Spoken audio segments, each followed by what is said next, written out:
ఇలా ఎండిపోయిన కరివేపాకుని పడేస్తున్నారా? పడేసే పని లేకుండా ఈ కరివేపాకుతో హెల్తీగా 2 నిమిషాల్లో లంచ్ బాక్స్ రెసిపీ అనేది చేసుకోవచ్చు.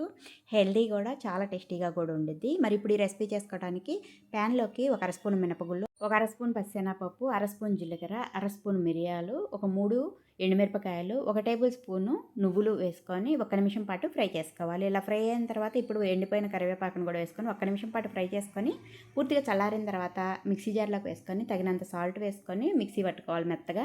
ఇప్పుడు ఇదే పాన్‌లోకి ఒక టేబుల్ స్పూన్ ఆయిల్ వేసుకొని తాలింపు గింజలు, ఎండుమిరపకాయ వేసుకొని ఒక 10 జీడిపప్పు, ఒక పావు కప్పు పల్లీలు కూడా వేసుకొని ఒక 5 వెల్లుల్లి రెబ్బల్ని పొట్టు తీసేసుకొని కచ్చపచ్చగా దంచి వేసుకొని ఫ్రై చేసుకోవాలి. ఇప్పుడు ఇందులో కొద్దిగా ఇంగువ, పావు టీ స్పూన్ పసుపు కూడా వేసుకొని ఫ్రై చేసుకున్న తర్వాత ముందే అన్నాన్ని ఉడికించి చల్లారనివ్వాలి. ఇప్పుడు ఈ రైస్‌ని కూడా యాడ్ చేసుకొని, ఈ రైస్‌కి టేస్ట్‌కి సరిపడిన సాల్ట్ వేసుకొని బాగా కలిపేసి, ఒక 2 టేబుల్ స్పూన్లు మనం రెడీ చేసి పెట్టుకున్న కరివేపాకు పొడి వేసి బాగా కలుపుకుంటే కరివేపాకు రైస్ అనేది రెడీ అయిద్ది.